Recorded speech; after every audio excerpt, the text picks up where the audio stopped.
30వ అధ్యాయం 19వ వచనం అందరం కలిసి చదువుకుందాం. 1 సమూయేలు గ్రంథము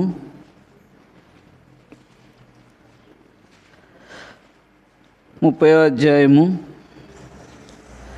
19వ వచనము అందరము కలిసి చదువుకుందాం. 1 సమూయేలు గ్రంథము 30వ అధ్యాయము 19వ వచనం. కుమారులు ఏమి, కుమార్తెలు ఏమి, దోపుడు సొమ్ము ఏమి, వారు ఎత్తుకొని పోయిన దాని అంతటిలో కొద్దిదేమి, గొప్పదేది, ఏదియూ తక్కువ కాకుండా దావీదు సమస్తమును రక్షించెను. ఇంకో భాగాన్ని కూడా చదువుకుందాం. 1 కొరింథీయులకు రాసిన పత్రిక 11వ అధ్యాయము 27-28 అందరం కలిసి చదువుకుందాం. 1 కొరింథీయులకు రాసిన పత్రిక 11వ అధ్యాయము 27-28. కాబట్టి ఎవడు అయోగ్యంగా ప్రభు యొక్క రొట్టెను తినునో లేక ఆయన పాత్రను త్రాగునో వాడు ప్రభు యొక్క శరీరమును గుచ్చియు రక్తమును గుచ్చియు అపరాధి అగును. కాబట్టి ప్రతి మనుష్యుడు తాను పరీక్షించుకునవలెను. అలా చేసి ఆ రొట్టెను తిని ఆ పాత్రది త్రాగవలెను. దేవుడి మాటలను దీవించి ఆశీర్వదించి మన కొరకే పంచిపెట్టినట్టుగా పరిశుద్ధాత్మదేవుడు సహాయం చేయనుగాక. ఇక్కడ మన యొక్క సార్వత్రిక సంఘము యొక్క వాగ్దానంలో 2వ భాగముగా రాయబడుతూ వచ్చిన మాట ఏంటంటే, దావీదు సమస్తమును సంపాదించుకుంటున్నాడు, రక్షించుకొని వచ్చినాడు. నిజమే. ఎందుకంటే అక్కడ ఈ యొక్క ఫిలిష్తీయులు ఈ యొక్క సిగ్లక్ ప్రాంతంలోకి వచ్చి దావీదు ఉన్నటువంటి యొక్క అనుచరుల భార్యలను, పిల్లలను, వాళ్ళ యొక్క ఆస్తిని కొలసం అంతా కూడా వాళ్ళు తీసుకుని వెళ్ళిపోయారనమాట. అప్పుడు అక్కడ ఉన్న ప్రజలందరూ కూడా ఏం చేశారు అని అంటే, ఈయన సహవాసం చేసి మా భార్యలు, మా పిల్లలు, మా ఆస్తి అంతా పోయింది, ఇంకా ఎందుకు ఈయనతో ఎందుకు సహవాసం చేయడము, కాబట్టి ఈయన రాళ్ళు చంపేద్దామని చెప్పి అక్కడ ఒక గుమిగూడి మాట్లాడుకుంటూ వచ్చిన వారిగా ఉంటున్నాడు. చూడండి, నువ్వే నాకు రాజు కావాలా, నువ్వే మాకు రాజు, ఇంకొకడు వద్దు అని చెప్పి అందరినీ వదిలేసి దావీదు వెంబడి వచ్చిన ఈ యొక్క అనుచరులు మాత్రమే దావీదును కోరుకొని దావీదు వెంబడి వచ్చినారనమాట. దావీదు అరణ్య మార్గంలో వెళ్తూ వచ్చినప్పుడు అరణ్యంలో వెళ్ళారు. అయ్యా మార్గంలో గుండా వెళ్తూ ఉన్నప్పుడు వీరు కూడా వెళ్ళారు. నమ్మకమైన వారుగా వెంబడిస్తూ వచ్చినారు, కొనసాగుతూ వచ్చినారు. బాగానే ఉంది పరిస్థితి.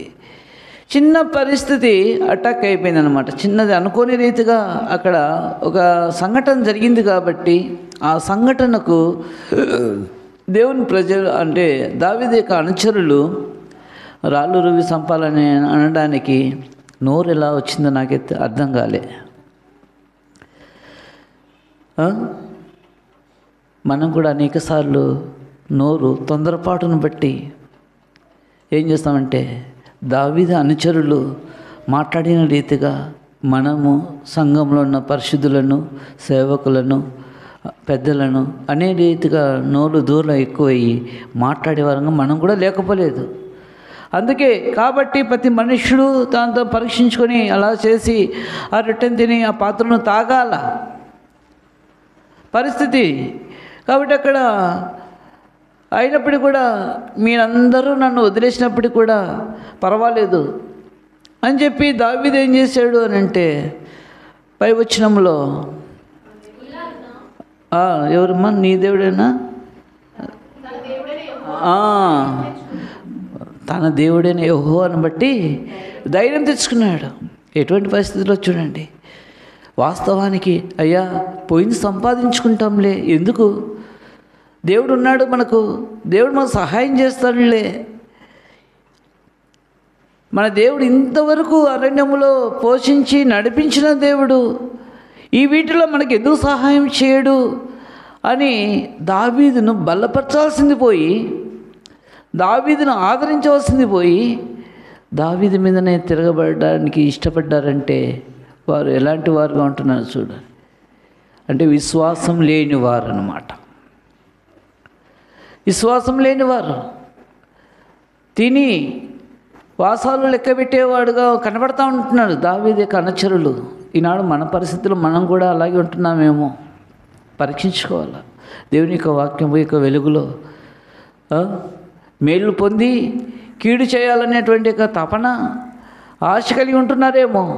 మీ ద్వారా మేలు పొంది, వాళ్ళ ద్వారా మేలు పొంది వాళ్ళకు తిరిగి మళ్ళా కీడు చేయాలనేటువంటి యొక్క తాత్పర్యం కలిగి ఉంటున్నారేమో పరీక్షించుకోవాలన్నమాట. అయితే తన దేవుడైన యెహోవాను బట్టి తాను ధైర్యం తెచ్చుకున్నవాడుగా కనబడతా ఉంటున్నాడు. ఈ మధ్యాహ్న సమయంలో ప్రభు యొక్క బలలో సమీపించే మునుపు నీవు నేను మనం కూడా ఏం సంపాదించుకోవాలా? విశ్వాస జీవిత యాత్రలో మనం ఏం సంపాదించుకోవాలి అని అంటే, ఈ లోకంలో ధనము సంపాదించుకోవాలని ఒకరికి కోరిక, ఇండ్లు సంపాదించుకోవాలని ఒకరి కోరిక, పొలం సంపాదించుకోవాలని ఒకరి కోరిక, బంగారు కొనాలని సంపాదించుకోవాలని ఒక కోరిక, కొందరు కారు కొందామనేటువంటి సంపాదించుకుందామని ఒక కోరిక, ఒకరు బైకులు కొందామని ఒకరి కోరిక, సంపాదించుకుందాం, మొబైల్స్ సంపాదించుకుందామని ఒక కోరిక. వీటన్నిటినీ ఈ యొక్క తుచ్చమైనటివే అన్నమాట. ఇవన్నీ కూడా లోకంలో మన వెంట ఏమి రానేటివి అన్నమాట. వాటిని కాదు మనం సంపాదించుకోవాల్సింది. పౌలు అంటాడు ఫిలిప్పీయులకు రాసిన పత్రికలో, నేను క్రీస్తును సంపాదించుకున్నాను అంటున్నాడు. చూడండి, ఫిలిప్పీయులకు రాసిన పత్రిక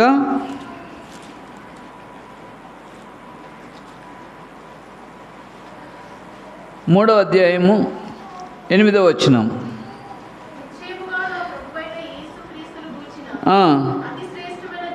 అతి శ్రేష్టమైన జ్ఞానం నిమిత్తమై సమస్తమును నష్టంగా ఎంచుకొనుచున్నాను.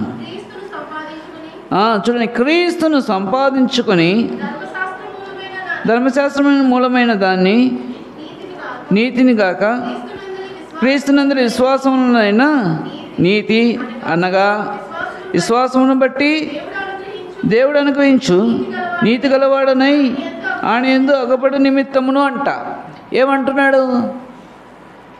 నేను క్రీస్తును సంపాదించుకున్నా. ఈ లోకంలో నేను ఏమి సంపాదించుకోలేదు, ఈ లోకంలో నేను ఏది కూడబెట్టుకోలేదు, అయితే క్రీస్తును సంపాదించుకున్నా అంటున్నాడు. అంటే ఎందుకు ఆ మాట పలుకుతూ వచ్చినాడు అని అంటే, బుద్ధి జ్ఞానములు సర్వ సంపదలు ఆయన యందు గుప్తములై ఉన్నాయి. బుద్ధి జ్ఞానము ప్లస్ సర్వ సంపదలు అంటే ఈ లోకంలో మనకి ఏమున్నా ఏమి లేకపోయినా ఆయన యందు చెప్పండి సర్వ సంపదలు, మహిమైశ్వర్యములతో కూడిన సంపదలతో కూడిన దేవుడు అన్నమాట. ఆ దేవుడిని మనం సంపాదించుకోవాలి.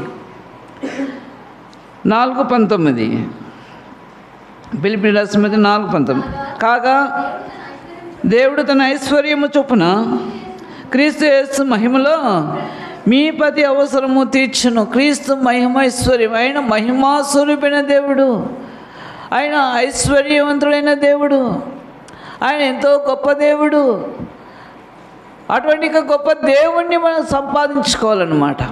ఈ లోకంలో ఉన్న వాటిని కాదు సంపాదించుకోవాల్సింది. ఈ లోకంలో మనకు ఏదో సునామీ వచ్చినా, భూకంపం వచ్చినా, ఏమైనా వచ్చిందనుకోండి, ఏమైతే చెప్పండి, అన్నీ కూడా పడిపోతాయి. ఓ పాట ఉంది కదా, గాలి మేడలు ఎన్నో కడతావు కంటే ఎవరు ఉన్నారంటావు, గాలి మేడలు ఎన్నో కడతావు నాకంటే ఎవరు ఉన్నారంటావు, లోకములో ఘోరమైన పాపాలు చేస్తావు, లోకములో ఘోరమైన పాపాలు చేస్తావు, ఆ పాపాలే నిన్ను అగ్నిపాలు చేస్తాయి, ఆ పాపాలే నిన్ను అగ్నిపాలు చేస్తాయి. ఎనిలో పడకుండా యేసు ప్రభుని నమ్ముకో. అగ్నిలో పడకుండా యేసు ప్రభుని నమ్ముకో. రెండే రెండు దారులు, ఏ దారి కావాలో మానవా. రెండే రెండు దారులు, ఏ దారి కావాలో మానవా. ఒకటి పరలోకం, మరి ఒకటి పాతాళం. ఒకటి పరలోకం, మరి ఒకటి పాతాళం. పాతాళం కావాలో పరలోకం కావాలో, లోకం కావాలో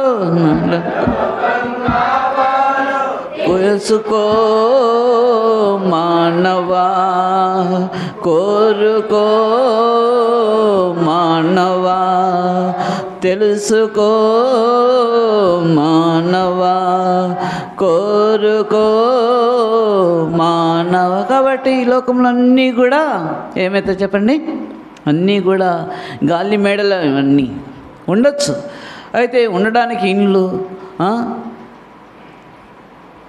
కట్టుకోవడానికి వస్త్రాలు, ఖర్చుకు డబ్బులు అన్నీ ఉండాలా, పొలం ఉండాలా, అన్నీ ఉండాలా.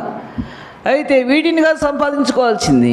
అయితే క్రీస్తును సంపాదించుకుంటే మహిమైశ్వర్యములు కలిగిన దేవుడిని సంపాదించుకుంటా ఆయనే నీ సర్వము నీదే అవుతుంది అన్నమాట.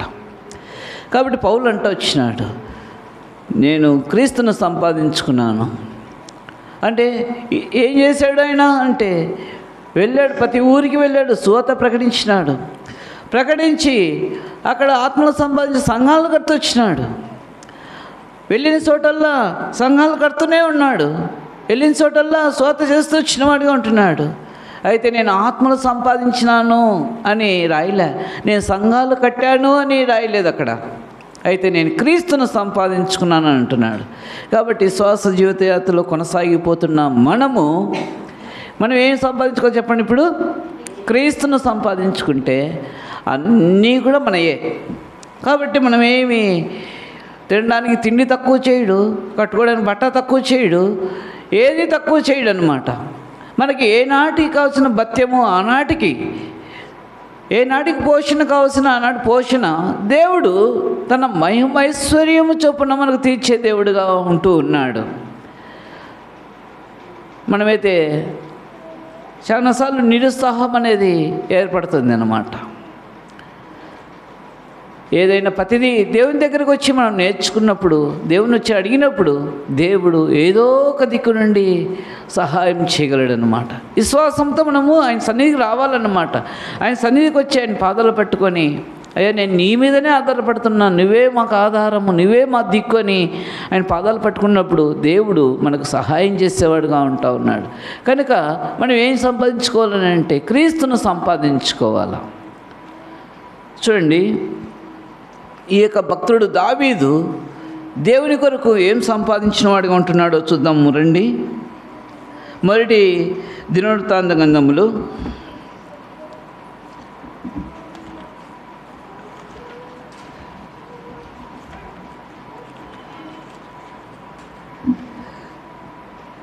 29వ అధ్యాయం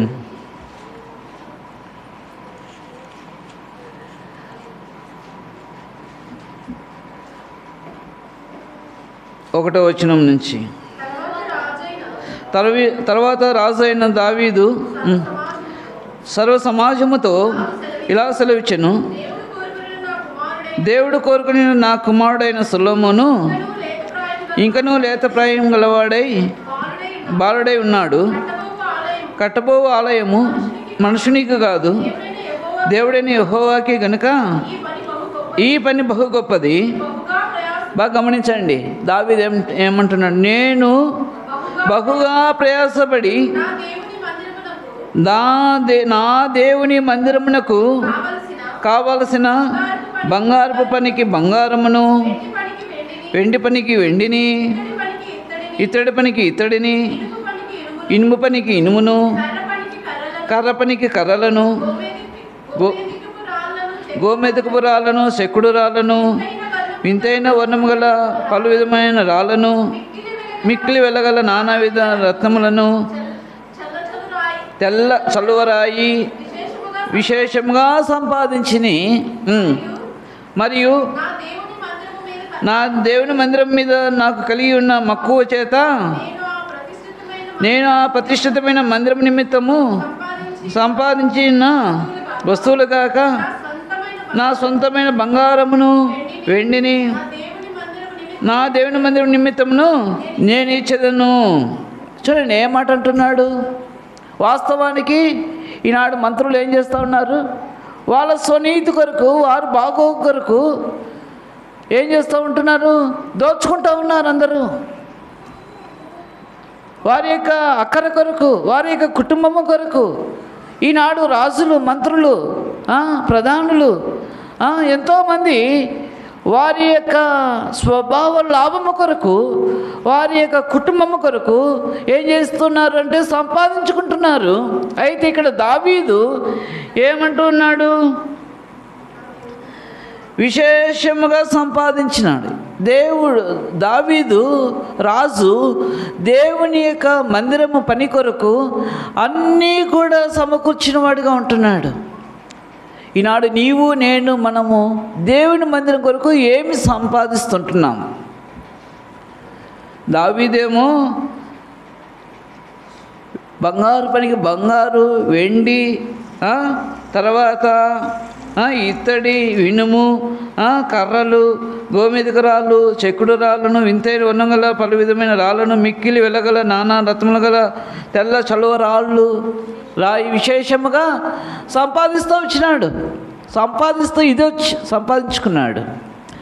అయితే నీవు నేను మనం ఏం సంపాదిస్తుంటున్నాం? దేవుని మందిరం కొరకు మనం ఏం ప్రయాసపడుతున్నాం? ఏం సంపాదించి పెడుతున్నాం? అయితే 5వ వచనం అంటున్నాడు, క్షమించండి 3వ వచనమే, మరియు నా దేవుని మందిరం మీద నాకు కలిగి ఉన్న మక్కువ చేత నేను ఆ ప్రతిష్ఠితమైన మందిరం నిమిత్తము సంపాదించిన వస్తువులు కాక నా సొంత బంగారమును వెండిని నా దేవుని మందిరం నిమిత్తమును నేను ఇచ్చేదని అంట వచ్చినాడు. ఈ త్యాగం మనం ఉందా అయ్యా? ఈ మనస్సు మనకుందా?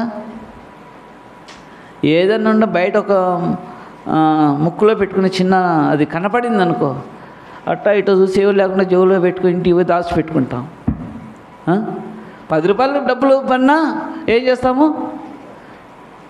ఎవరు చూడలేదులే అని చెప్పి దాన్ని తీసుకొని పోయి ఏదో దానికి ఉపయోగపెట్టుకుందాంలే, ఏదో దానికి వాడుకుందాంలే అనేటువంటి భావన, తాత్పర్యం కలిగిన మనము.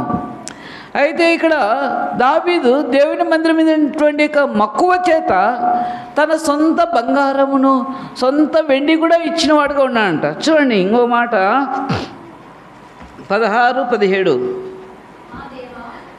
ఇదే వచనంలోనే, మా దేవా యెహోవా నీ పరిశుద్ధ నామము యొక్క ఘనత కొరకు మందిరమును కట్టించుటకై మేము సమకూర్చిన ఈ వస్తు సముదాయము నీ వల్లనే నా దేవా నీవు హృదయ పరిశోధన చేయొచ్చు యథార్థవంతుల యందు ఇష్టపడుచున్నావని నేను ఎరుగుదును. నేనైతే గమనించి నేనైతే యథార్థ హృదయం గలవాడనై ఇవి అన్నీ మనపూర్వకంగా ఇచ్చి ఉన్నాను. ఇప్పుడు ఇక్కడ నుండి నీ జనులను నీ మనపూర్వకంగా ఇచ్చుట చూచి సంతోషించుచున్నాను అంట. ఇలాంటి మాట చూడండి. ఈ మాటలు చదువుతున్నప్పుడు ఇవన్నీ కూడా నీవే కలిగినవి, నావన్నీ నీవే కదా అంట. అంటే పాట కూడా ఉంది, నావన్నీ నీవే కదా ప్రభా, నీవన్నీ నాయే. అయితే ఇక్కడ దావీదు ఏమంటూ ఉన్నాడు అని అంటే, దేవుని యొక్క మందిరం యొక్క ఘనత కొరకు కట్టించడం మేము సమకూర్చిన ఈ వస్తు సముదాయము నీ వలన కలిగినదే, నువ్విచ్చిందే అంట. నీ మందిరం మీద ఉన్నటువంటి మక్కువ చేత బంగారం వెండి నేను ఇచ్చేదను అని అంటున్నాడు. అయితే ఏమంటున్నాడు? అవన్నీ నీ వస్తు సముదాయం నీ వల్లనే నాకు కలిగి ఉన్నాయి, కాబట్టి ఇవన్నీ నీవే. చూడండి, హగ్గయి గ్రంథంలో అంటాడు కదా, వెండి నాదే, బంగారు నాదే, అన్నీ కూడా అయినదే. దేవుని మందిరానికి మనం ఏం సంపాదిస్తూ ఉంటున్నాం? మనం ఏమి సంపాదించడంలే. ఏమి సంపాదించినప్పుడు మనం ఎలాగ ప్రభు యొక్క బలలో మనం పాలు పొందాలా అంటే ఏదో ఆశామాషగా పాలు పొందాలి కదా, పాలు పొందకపోతే ఎలాగా అని అనుకొని పాలు పొందితే ఎంతో తీవ్రమైన నష్టంగా కలిగేవారుగా ఉంటూ ఉన్నాం. కనుక సంపాదించాలా దేవుని మందిరము కొరకు, దేవుని యొక్క అక్కర కొరకు. చూడండి, ఇప్పుడు చిన్నపిల్లలు పుడతాని చిన్నపిల్లలు ఎలాగ చేస్తారంటే పాలతోనే ఉంటాయి, తాగుతారనమాట. ఉదయం కానీ మధ్యాహ్నం కానీ ఎప్పుడు ఆకలి అయినప్పుడు అక్కడ ఏం చేస్తారంటే పిల్లలకు పాలే ఇస్తారు. అలాగన 1 month 3 months అయిపోయిన తర్వాత ఏం చేస్తారంట, సెరోలాక్ పెడతారనమాట, మళ్ళీ అన్నప్రాసన చేస్తారనమాట. అలా అయిన తర్వాత పెద్ద యువతి బలమైన ఆహారం పెడతారన్నమాట. పుట్టినప్పుడు పాలతోనే కొనసాగి అలాగ చనిపోయినప్పుడు కూడా మళ్ళీ పాలతోనే అంతవరకు ఉంటారా చెప్పండి? ఉండలేరు కదా. పెద్ద యువతి ఆహారము బలమైన ఆహారం తినడానికి ప్రయాసపడతారన్నమాట. అలా కూడా మనం ఏం చేయాలంటే, చిన్న వయసులో రక్షింపబడినాం వాస్తవమే, అయితే దేవుని కొరకు మనం ఏం చేయాలంటే, ఏం సంపాదించుకోవాలంటే దినదినము మనం ఆత్మీయంగా పెరగాలన్నమాట. ఎదుగుదల అనేది మనలో కనపడాలా. ఎదుగుదల మనలో కనపడినప్పుడు దేవుడు ఏం చేస్తాడంటే మన యొక్క ఆశన కోరికను తీర్చేవాడుగా ఉంటాడు. కనుక దావీదు ఏం చేస్తూ వచ్చినాడు, సమస్తం సంపాదిస్తూ వచ్చిన వాడిగా ఉంటున్నాడు. చూడండి 18వ అధ్యాయము, అమ్మా అది కాదమ్మా 18వ అధ్యాయము, ఇదే మొదటి దినవృత్తాంత గ్రంథములు 18వ అధ్యాయము 8వ వచనం.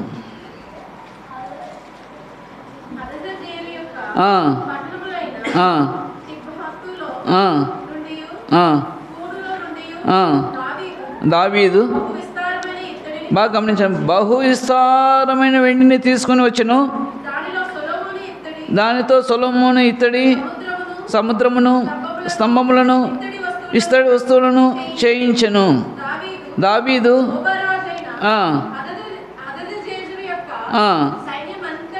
ఓడించిన వర్తమానము హమాతు రాజైన చదవండి, లేకపోతే 11 చదువుమ్మా ఒకటేసారి. 11 నాన్న. ఈ వస్తువులను కూడా రాజైన దావీదు తాను ఏదోమీల యొద్ద నుండి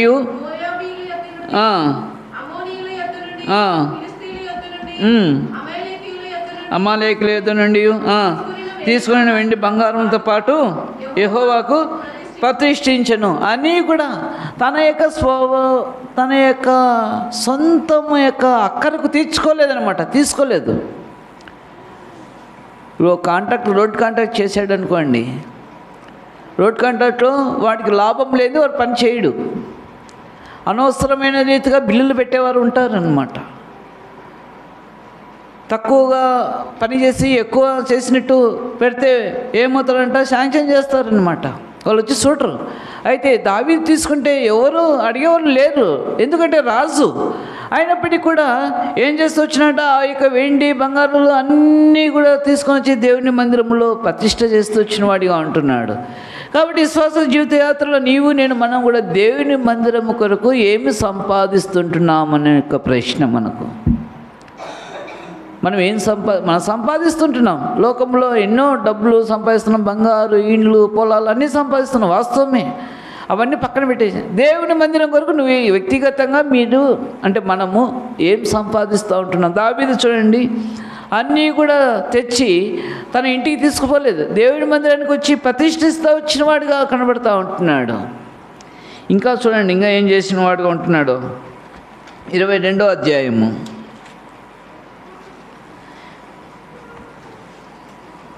14-15. ఇదిగో బాగా గమనించండి, ఏమంటున్నాను, ఇదిగో నేను నా కష్టస్థితిలోనే ప్రయాసపడి యెహోవా మందిరము కొరకు 2 లక్షల మణుగుల బంగారమును 10 కోట్ల మణుగుల వెండిని, తూచ చక్రం కానంత విస్తారమైన ఇత్తడిని, ఇనుమును సమకూర్చి ఉన్నాను. మ్రానులను రాళ్లను కూర్చి ఉంచి తిని. బాగా ఉన్నాయి. ఇంకను సంపాదించును గాక, మరియు పనిచేయ తగిన విస్తారమైన శిల్పకారులను, కాసే పనివారును, వడ్రవారును, ఏ విధమైన పనినైనను నెరవేర్చగల మంచి పనివారును నీ యొద్ద ఉన్నారంట. లెక్కింపలేనంత బంగారమును, వెండియు, ఇత్తడియు, ఇనుమును నీకున్నవి.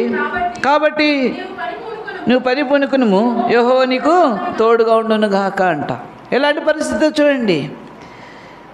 నా కష్టస్థితిలోనే ఏం చేస్తాడంట? ప్రయాసపడి యెహోవా మందిరము కొరకు 2 లక్షల మణుగుల బంగారమును అంటించినంట. రెండవది చూస్తే 10 కోట్ల మణుగుల వెండిని ఇచ్చాడంట. తూత చక్యము కానిదంతా ఇత్తడిని ఇచ్చినాడంట. మనమేమిస్తున్నాం?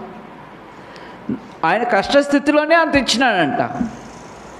అలాగనే కొత్త నిబంధన వచ్చేలకే విధవరాలు తన యొక్క జీవన సంబంధమైన యొక్క 2 కాసులు కూడా అంతా కూడా తెచ్చి కానుక పెట్టలే చేసిందనమాట. నాకు రేపటి గురించి ఎలాగా, రేపటి గురించి చింత ఏంటి, రేపటి దినం గురించి పక్కన పెట్టేసిందనమాట. ఒకటి ఏంటంటే, నా ప్రభు సర్వసమృద్ధి గల ప్రభు, నాది ఆయన దగ్గర సర్వాధికారం, అన్నీ కూడా బుద్ధి జ్ఞానము సర్వ సంపదలు ఆయన ఎందుకు గుప్తములైన దేవుడు నాకుండగా నాకేది ఈ బ్రతుకు, నాకేది ఈ చింత, నాకెందుకు ఈ బాధ అని చెప్పి ప్రభువుకు ధారాళమైన మనస్సుతో తెచ్చి కానుక పెట్టలేసిందన్నమాట విధవరాలు. ఈయనేమో తన కష్టస్థితిలోనే అంట. దావీదు మంచి ధనవంతుడే, అయితే ఎంత తగ్గించుకున్నవాడుగా కనబడుతూ ఉన్నాడు చూడండి. ఇదిగో నేను నా కష్టస్థితిలో ఇంత ఇస్తున్నానంట. ఇది ఎవరు నమ్ముతారా? నమ్ముతారా మీరు? నా కష్టస్థితిలో నేను ఉండేది ఇంతే ఇచ్చేదంటే నమ్ముతారా? ఇంకా ఎంత ఉందో నీ కాడ వెనకాల అని అంటాం. దావీదు దేవుని యొక్క మందిరము కొరకు సమస్తమును సంపాదించుకొని రక్షిస్తూ ఉన్నాడు. అంటే ఇప్పుడు ఏంటంటే తన యొక్క మందిరం విషయమైనటువంటి యొక్క మక్కువ, ఆశ ఏమంటున్నాడంట? నీ మందిరం కూర్చున్న నాకు ఆసక్తి నన్ను భక్షించుతున్నదంట. కాబట్టి మనకి ఎటువంటి ఆశ కలగాలంటే దుప్పి నీటి వాగుల కొరకు ఆశపడినట్లు ఆశపడాల. ఆశతో నా ప్రాణము తృష్ణగొనుచున్నది అంట. చూశాను, దుప్పి అడవుల్లో ఉంటుంది. దుప్పి అది ఏం చేస్తుందంటే పొలాల్లో మనం వేసినప్పుడు ఎక్కడైనా తొట్లు కడతాం, తొట్లో కొన్ని నీళ్ళు వేస్తాం, నీళ్ళు ఉంచుతాం. ఆ యొక్క నీటిని వాసన పసిగత్తది అన్నమాట. అది ఆ యొక్క దుప్పి మనం ఇక్కడ ఈడ తొట్లో పెట్టింది, ఆ అడవిలో ఉన్నటువంటి ఎక్కడో ఉన్నటువంటి యొక్క దుప్పి ఏం చేసిందంట, ఇక్కడ తొట్టులో ఉన్నటువంటి నీళ్లను ఆ యొక్క స్మెల్, వాసన పసిగట్టి ఎన్ని పరిస్థితుల్లో, ఎన్ని అడ్డంకులు, ఎన్ని ఆటంకాలు వచ్చినప్పటికీ కూడా ఎగురుకుంటూ తప్పించుకుంటూ తన దాహం తీర్చుకోవాలనేటువంటి యొక్క కోరిక, ఆశతో పరిగెడుతుంది అన్నమాట. కొద్దిగా కడప సైడు ఏం చేస్తారంటే కరెంటు పెడతారనమాట.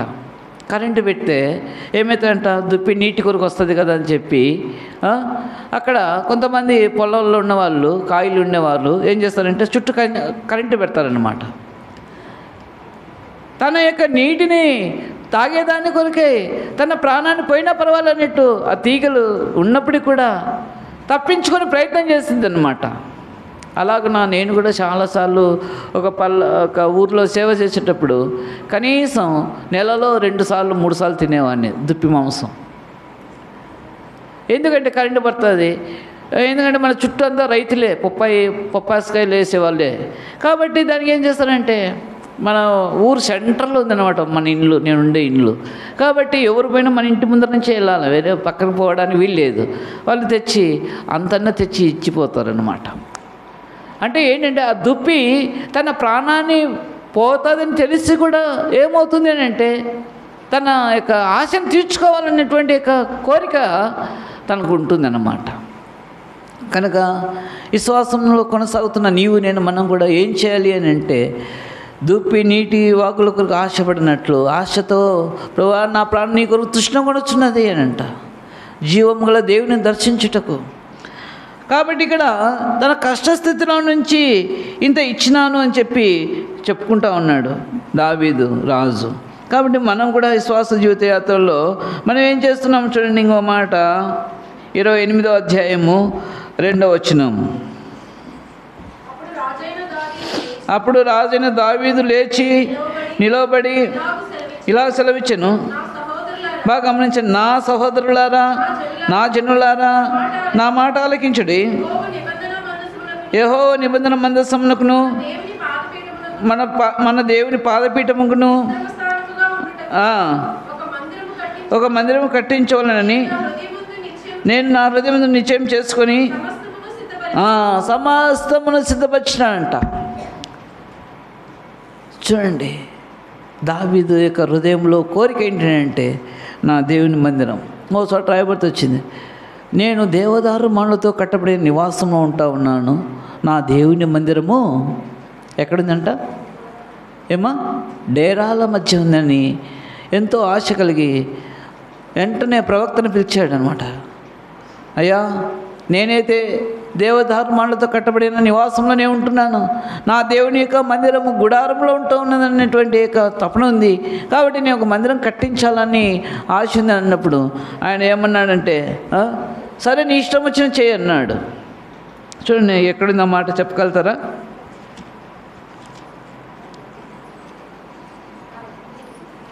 ఏంటమ్మా? మొదటి దినవృత్తాంతగ్రంథములు చూడండి,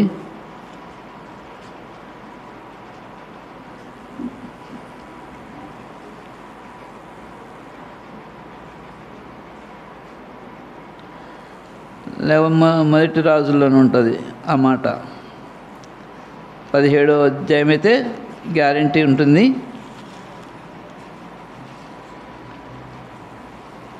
మొదటి రాజుల గ్రంథము 17 చూడండి.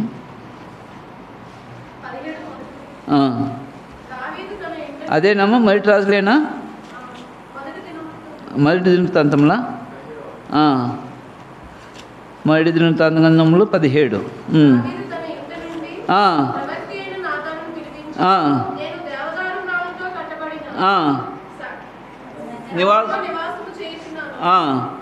యెహోవా నిబంధన మందసము తెరల చాటు ఉన్నదని చెప్పగా నాతాను దేవుడు చేయమని దావీదును. ఇప్పుడు చూడండి, దావీదుకు ఒక కోరిక పుట్టింది. ఏంది? దేవుని మందిరం కట్టాలని నాతాను ప్రవక్తను పిలిస్తే సరే కట్టు అని అన్నాడు. కట్టనంటనే మనమైతే ఏం చేస్తామంటే ఈయన ప్రవక్త కదా చెప్పాడు మనం చేసేస్తామన్నట్టు. అయితే దేవుడు నాతాతో మళ్ళీ చెప్తా ఉన్నాడు, నువ్వు పోయి దావీదుతో ఇలా చెప్పుపో అని తిరిగి అంటానే దావీదు అయ్యా దేవుడు నాతో ఇలా అన్నాడు అని అంటే సరేనా ఓకే కానీ అనలే. నేను రాజును కదా అని చెప్పి ఏమాత్రము తాను ఏం చేయాలంట, నేను రాజును కదా నా మాటకి నువ్వు ఎదిరిస్తావా, నా మాట విన్నవా అని చెప్పి కోప్పడలా. ఏదైనా శిక్ష విధించలేదు. అయినప్పటికీ కూడా దావీదు తగ్గించుకున్నవాడుగా కనబడతా ఉన్నాడు, తగ్గింపు జీవితం కలిగిన వాడుగా ఉంటున్నాడు. ఇటు అనుభవంలో నీవు నేను మనం ఉండాలన్నమాట. కనుక మనమైతే ఏది చెప్పామనుకో ఎంబడే మనమైతే మానుకుంటాం. కట్టమనేది నీ ఇష్టమే, వద్దనేది నీ ఇష్టమేనా అని అంటాం. మనమైతే మనం ఎంత తొందరపాటుతో సేవకులైనా ఎవరైనా సరే కట్టమనేది నీ ఇష్టమే, వద్దనేది నీ ఇష్టమేనా అనేటువంటి యొక్క భావన కలిగి ఉంటాం అన్నమాట. అందుకే దేవుని యొక్క వాక్యంలో నీవు నేను మనం పరీక్షించుకోవాలన్నమాట. కాబట్టి దేవుని మందిరము కొరకు ఏం చేస్తూ వచ్చిన వాడుగా ఉన్నాడంటే సమస్తమును దేవుని కొరకు సంపాదించుకుంటూ వచ్చిన వాడిగా ఉంటున్నాడు. కనుక పౌలు అంటాడు ఇంకో మాట, మొదటి కొరింథీ రాసిన పత్రిక 9వ అధ్యాయము 19 నుంచి 21 వరకు చదివితే అక్కడ రాయబడిన మాట. మొదటి కొరింథీ రాసిన పత్రిక ఉన్నాను ఎక్కువ మంది చూడ మన అంశము, ఎక్కువ మంది సంపాదించుకుంటూ అందరికీ ఎటువంటి మాట వచ్చండి. కాబట్టి విశ్వాస జీవిత యాత్రలో నీవు నేను మనం కూడా ఏంటి అని అంటే అందరి వంటి మనసులను సంపాదించుకోవాలన్నటువంటి యొక్క తపన కలిగిన వాడుగా ఉంటూ ఉన్నాడు. ఇది మనము నేర్చుకోవాల్సిన విషయము. 19 వచనం, నేను అందరి విషయం స్వతంత్రుడై ఉన్నాను, ఎక్కువ మందిని సంపాదించుకున్నట్టుకు అందరికీ ఏమంటున్నాడంట, నన్ను నేనే దాసునిగా చేసుకుంటూ వచ్చినాడంట. అందరినీ సంపాదించుకోవాలా, సాధ్యమైనంత వరకు మనము అందరినీ కూడా పౌలు అంటూ వచ్చినాడు, అందరికీ అందరి వంటి వాడైతే వచ్చినాడు. ఈ మాట అంతా కూడా చదివితే 21వ వచనం కూడా చదువమ్మా. దేవుని విషయమై ధర్మశాస్త్రం లేనివాడును కాను కానీ క్రీస్తు విషయమై ధర్మశాస్త్రము లోబడిన వాడును ఆయనను ధర్మశాస్త్రము లేని వాడిని సంపాదించుకున్నకు లేని వాడి వల్లే ఉంటూ వచ్చినాడు. ఇంకా బాగా బలహీనులను సంపాదించుకున్నట్టుకు బలహీనుడైతిని ఏ విధం చేతనైనను ఇది కావాలమ్మా. విశ్వాస జీవిత యాత్రలో నీవు నేను మనం ఏం చేయాలంటే మనసులను సంపాదించాలి. అందుకే ప్రభువారు మత్తయి సువార్తలో పేతురు వారు సముద్రంలో వలలు వేస్తుంటే ప్రభువారు చూసి ఏమని పిలిచారంటే, మిమ్మల్ని మనుషులు బట్టి జాలలో చేస్తాను, మీరు రండి అని అన్నారు. అని అంటే ఏమైతే వచ్చినారంటే వాళ్ళ వలలు వదిలిపెట్టి వెంబడిస్తూ వచ్చినారు. ఈ యొక్క దేవుని వెంబడించడం బట్టి ఏమైతే వచ్చింది అని అంటే దేవుడు వారి ద్వారా ఒక గొప్ప కార్యాలు జరిగించుకుంటూ వచ్చిన వాడిగా ఉంటున్నాడు. అందరినీ సంపాదించుకుని దేవుడు కూడా ఎవరు తోసిపుచ్చలే. యోహాను సువార్త అంటాడు, నా ఎద్దకు వచ్చువని ఎంత మాత్రం నేను బయటికి త్రోసివేయనటువంటి దేవుడు. కనుక ఈ మధ్యాహ్న సమయంలో పౌలు ఏమంటున్నాడంట, మనుషులందరినీ సంపాదించుకుంటూ వచ్చినాడు. దావీదేమో బంగారం వెండి అన్నీ కూడా సంపాదించి ఇచ్చాడంట. ఈనాడు నీవు నేను మనం ఏమిస్తున్నాం దేవునికి మనం ఏం సమర్పించుకుంటున్నాం? మహా అంటే 10% సమర్పించుకుంటున్నామేమో, అంతే. దానికంటే ఎక్కువ మనం దేవుని మందిరానికి ఏమీ లేకపోతూ ఉంటున్నాం. నా దీనస్థితిలో ఇంత 1,00,000 బంగారం, 1,00,000 మణుగుల బంగారం, 10 కోట్ల తులముల యొక్క మణుగుల యొక్క వెండిని సంపాదిస్తూ వచ్చినాడంట, ఇచ్చాడంట దేవుని మందిరం కొరకు. నీవు నేను మనం ఏమిస్తున్నాను చెప్పండి? మనం బతికినంతకాలము ఆయనకు ఇచ్చిన దావీదు ఇచ్చే 1,00,000 మణుగుల బంగారం యొక్క విలువ ఉండదు మనకు. 10 కోట్ల మణుగుల యొక్క వెండి యొక్క విలువ మనం ఉండేది కాదనమాట, అది ఎంతనో. కాబట్టి దేవుడు దావీదును అంతగా ఉన్నతమైన స్థాయిలో ఇచ్చిన వాడుగా ఉంటున్నాడు. ఎందుకు? కారణం ఏంటంటే మనం చదువుకున్న భాగంలో తన దేవుడనే యెహోవాను బట్టి ధైర్యం తెచ్చుకున్నాడు. అందరూ బలహీనులే, నిరుత్సాహపరిచిన వారే అయినప్పటికీ కూడా ఏం చేస్తూ వచ్చినాడు అని అంటే వెంబడిస్తూ వచ్చినాడు, ధైర్యం తెచ్చుకుంటూ వచ్చినాడు. ఏఫోదును ధరించినాడు. ఏఫోదు ధరించడం అంటే ఏంటంటే దేవుని సన్నిధిలో ప్రార్థన చేస్తూ వచ్చిన వాడిగా ఉంటున్నాడు. దేవుని సన్నిధిలో ప్రార్థన ఎంతో ప్రాముఖ్యమైనది, ఎంతో విలువైనది. కాబట్టి మనం ఏమైనా సంపాదించుకోవాలంటే ఆత్మీయ జీవితంలో గత సంవత్సరంలో మనం ఏదైతే నష్టపోయినామో, ఏదైతే సంపాదించుకోలేకపోతూ వచ్చినామో అది ఈ సంవత్సరము దేవుడు తిరిగి సంపాదించుకోవాలని దేవుడు ఇష్టపడతా ఉన్నాడు. చూడండి, ఇంకా ఏం సంపాదించుకోవాలా? పౌలు అంటాడు ఒక మాట, మొట్టమొదటిగా అందరినీ సంపాదించుకునేటకు మనం ఏం చేయాలి అంటే అందరికీ మనము ఏం చేయాలంట? దాసుడుగా ఉన్నానంట. పౌలు అంటూ వచ్చినాడు. ఏమంటూ వచ్చినాడంట? 19వ వచనంలో దాసునిగా చేయబడాల. మొట్టమొదటి తలంపు. రెండవ తలంపు ఏం చేయాలా? యూదులకు దాసుడుగా ఉండాలి. దేవుని ప్రజలకు పక్కనున్న వారికి కూడా మనం దాసులుగా ఉండాలన్నమాట. ఇదే అధ్యాయంలోని అన్నీ కూడా దాదాపు 6 విధాలు అంశాలు ఇక్కడ రాయబడుతూ వచ్చినాయి.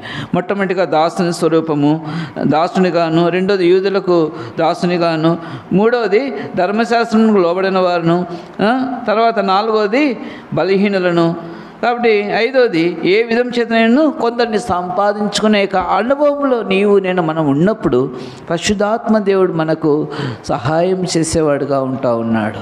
ఇది మనం జ్ఞాపకం చేసుకోవాలన్నమాట. ఇది మనం నేర్చుకోవాలా. కాబట్టి మనం ఇచ్చే దాంట్లో దేవుడికి ఏమాత్రము తృప్తి అనేది లేదు, దేవునికి ఏమాత్రము సాటిస్ఫాక్షన్ అనేది లేదు. ఎందుకు చెప్పండి? ఎందుకు లేదు? కష్టపడుతూ ఉన్నాం, పని చేస్తూ ఉన్నాం, రాత్రింపగలు చేస్తూ ఉన్నాం, ఓటీలు చేస్తున్నాం, అన్నీ చేస్తున్నాం, డబ్బులు వస్తుంది, ఏదో కొంత ఇస్తున్నాం. దాని ద్వారా దేవునికి ఏమాత్రము తృప్తికరమైన జీవితం లేదు అన్నమాట. మనకు లేదు. ఎందుకంటే మనం సంపూర్ణంగా దేవునికి అప్పచెప్పుకోలేదన్నమాట. కనుక మనము క్రీస్తును సంపాదించుకుంటే అన్నీ కూడా మనలో ఉంటాయి. దాసునిగా ఉండాలా, యూదునికి దాసులుగా ఉండాలా, ధర్మశాస్త్రము వారికి ఉండాలా, బలహీనులైన వారికి అందరి నిమిత్తము మనము సంపాదించుకోవాలంటే అన్నిటికంటే తగ్గించుకోవాలన్నమాట. ఒకటొక మాట అన్నప్పటికీ కూడా మనం ఏం చేయాలంటే తల ఉంచుకొని వచ్చేయాలన్నమాట. అలా కాదు నువ్వెంత నేనెంత అని అంటే అది ఎక్కడికో దారి తీస్తుందన్నమాట. వినయ భయభక్తులు కలిగి తగ్గింపు జీవితం కలిగి మనం అలా చేస్తూ ఉన్నప్పుడు దేవుడు మనకు సహాయం చేసేవాడుగా ఉన్నాడు. కాబట్టి ప్రభు యొక్క రొట్టెను అయోగ్యంగా తినును, ఆయన యొక్క రక్తంను అయోగ్యంగా తాగును, వాడు ఎటువంటి వాడుగా చేయబడతాడంట. కాబట్టి ఎవడు అయోగ్యంగా ప్రభు యొక్క రొట్టెను తినునో లేక ఆయన పాత్రలను త్రాగునో వాడు ప్రభు యొక్క శరీరంను గుచ్చి రక్తంను గుచ్చి ఏమైతే అపరాధి అవుతాడన్నమాట. అందుకే దేవుని యొక్క వాక్యం కాబట్టి ప్రతి మనుష్యుడు తనతో పరీక్షించుకొని అలా చేసి ఆ రొట్టెను తిని ఆ పాత్రలను తాగాలన్నమాట. తాగు మునుపు మనము దావీదును కుమార్తె అందరినీ సంపాదించుకోవడానికి ప్రయాసపడ్డానికి ఒకటి ఏం చేశాడు అక్కడ అంటే ఏఫోదును ధరించినాడు. ఏఫోదును ధరించడం బట్టి ఏం చేస్తూ వచ్చినాడంట, దేవుడు తనతో మాట్లాడుతూ వచ్చిన వాడిగా ఉంటున్నాడు. రెండోసారి కూడా చూడండి ఆ మాట చదువుతూ వచ్చిన మనమైతే ఒక్కసారి 2 సార్లు ప్రార్థన చేసి వెళ్ళిపోతాం. అయితే అక్కడ నేను ఈ దండును తరిమిన ఎడలా అని విచారణ చేయగా యెహోవా తరుము నిశ్చయముగా నీ వారిని కలుసుకొని తప్పక నీ వారందరినీ దక్కించుకుందామని సెలవిచ్చెను.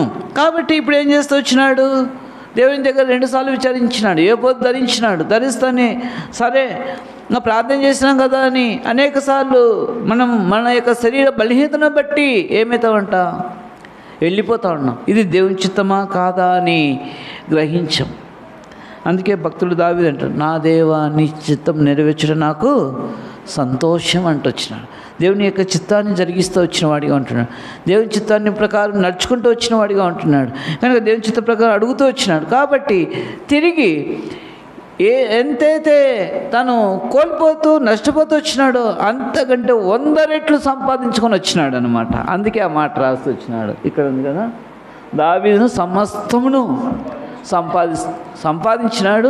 ప్లస్ అంటే అక్కడ దోపుడు సొమ్మంతా కూడా కొలస సొమ్మంతా తీసుకున్నాడు. రెండవది తన భార్య పిల్లలను మాత్రమే రక్షించుకోలేదు, వారి యొక్క అనుచరుల భార్య పిల్లలను కూడా రక్షిస్తూ వచ్చినాడు. నిజంగా మీరైతే నన్ను రాళ్ళు రువి సంపాలన్నారు కదా, నేను ఎందుకు చేస్తానని తనలో స్వార్థపూరితమైన జీవితం లేదు. ఏమా మనమైతే స్వార్థపూరితంతో కలిసి ఉంటామన్నమాట. దావీదుల మనస్సు ఎలాంటిది అంటే, మీరందరూ నన్ను రాళ్ళు రువి సంపాలనుకున్నారు కదా, ఇప్పుడు నేనెందుకు మీ భార్యని పిల్లల్ని నేను ఎందుకు తీసుకురావాలా, మీ ఆస్తిని నేను ఎందుకు ఇవ్వాలా అని దావీదు అనలేదు. నిజంగా ఎంత ప్రేమ గలవాడుగా ఉన్నాడో చూడండి. తిరిగి తన మనసులో ఎటువంటి కల్మషము, ద్వేషము, అసూయ, పగ, ఈర్ష అనేది ఏ మాత్రము లేకుండా నిందారహితుడుగా కనబడుతూ వచ్చినాడు